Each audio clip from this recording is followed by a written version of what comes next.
Isang mapagpalang araw sa inyong lahat mga idols.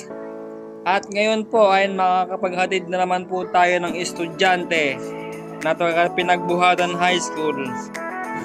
Kaya sarap sa pakiramdam na makakatulong ka sa mga estudyante na yan.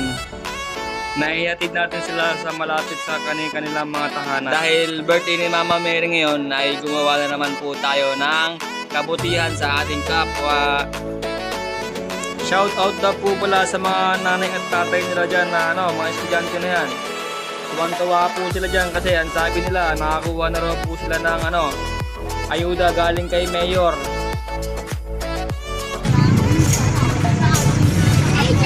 Kaya nagbabawi yung mga traffic enforcer ngayon. Grabe rin silang umanghuli ng mga jeep.